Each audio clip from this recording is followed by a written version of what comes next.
Hello, my name is Dan Ambray. My company is Full Spectrum Diagnostics. Today we're going to look at the vibration fault periodic table. The table is a logical visual mapping system to understanding vibration more as systems thinking.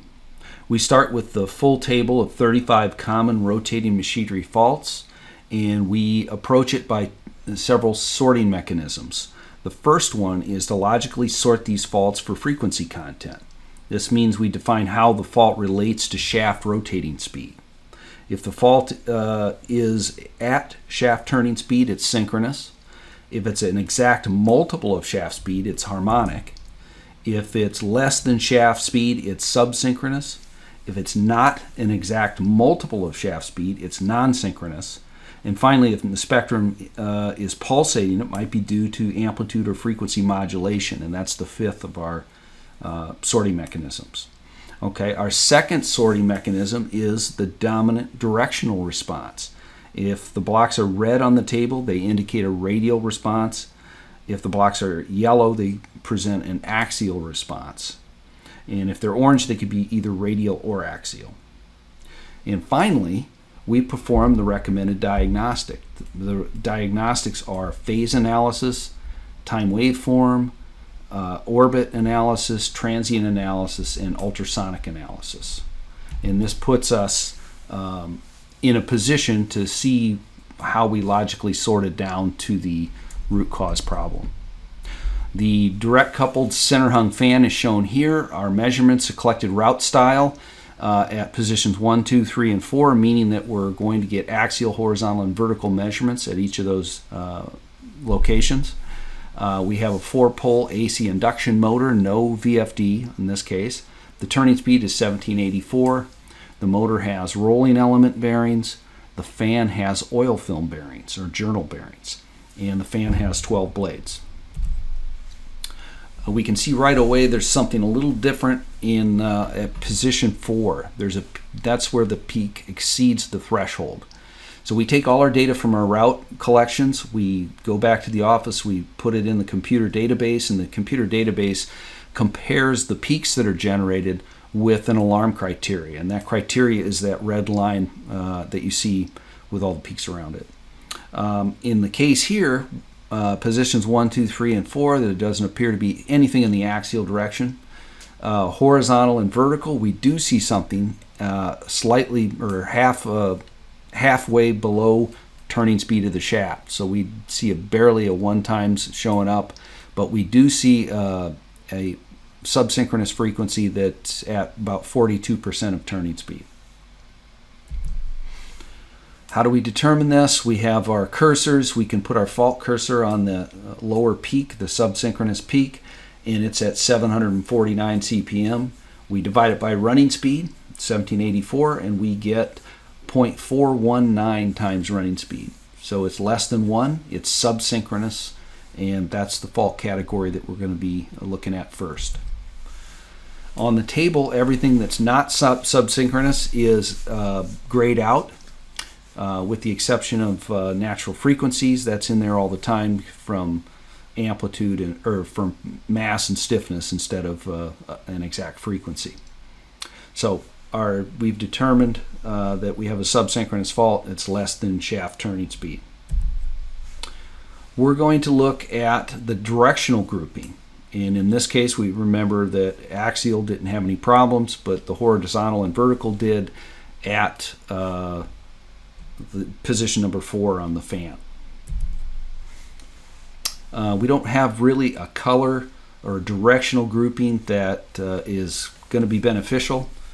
Not like the synchronous and harmonics have.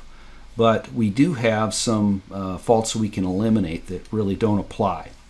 So there's no gearbox, so we can get rid of the gear assembly phase and gear hunting tooth problems. There's no belts, we can get rid of the belt frequency. There's no rolling element bearings in the fan, so we can get rid of the cage frequency. The fault doesn't appear on the motor, so the electrical fault goes away, pole pass frequency. Not a random vibration signature, so turbulent flow and cavitation can go away. And finally, oil whirl. can go, or oil whip, excuse me, can go away. Whirl might be there. Whip is where it goes unstable and shuts itself down. Okay. So we can eliminate some of these faults, and we go from 35, and we had 13 faults. Now we have 5, I think, 5 faults. There's 3 different faults on the table: to mechanical looseness type B, rub, and looseness type C that are time waveform recommended diagnostic. So we're going to attack that one first.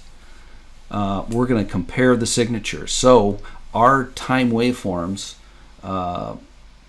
look a little bit like some of these, but nothing quite fits. We have a clipped waveform here that will generate, it's a rub condition, and it'll generate fractional harmonics. Our 0.419 is not an exact fraction. It's not half, 1/3, 1/4, and so forth. So that one doesn't really apply. We've got a red line going to it to the signature down here. We have a strange output showing up here, and it is subsynchronous, and it's usually associated with oil whirl or oil film bearing problems. But a lot of times there are other signatures that we rarely see this. We really don't look at it in a time waveform. We look at it in an orbit plot, and we'll get to that. We have looseness type B, which generally produces a 2 times vibration, and that doesn't show up here. Looseness type C will produce a lot of harmonics and raised noise floor, which we don't really have in our signature. Okay, so we've taken a little bit of an inventory here. Natural frequencies, it's more of a frequency function that we'll be looking for. So we can probably get rid of looseness B, rub, looseness C, and time waveform, and what we'd be left with would be the orbit analysis, or from the oil whirl. But we don't want to step away too quick. So we've gotten rid of our 3 time waveform faults. We're going to do a transient analysis to prove or disprove natural frequency.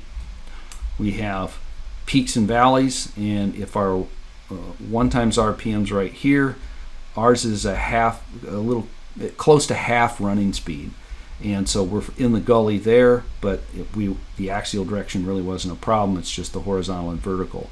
At half running speed, we're in the gully between the natural frequencies on both of these cases in the radial directions.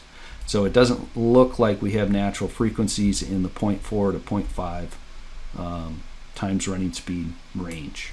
So we can eliminate the time, or the natural frequency problem. What's left is oil whirl. Okay, we do have an icon in here where we can do whirl analysis on that, and we're going to do an orbit of that and take a look at it. But first, which one usually causes the problem? So here's the orbit. It's made from an XY plot. So here's X and Y, and it does this internal loop thing as it goes. So it's constantly has an internal loop that continues to swirl around the center line of the bearing. If I go over here and match it up with one of the cartoons here, it's a subsynchronous response. The only other subsynchronous responses we have are a rub, which generates all kinds of fractional harmonics, and another different type of rub. So we can have an internal or external loops in there. So what's probably the correct one is the subsynchronous oil whirl event that's going on based on the orbit plot.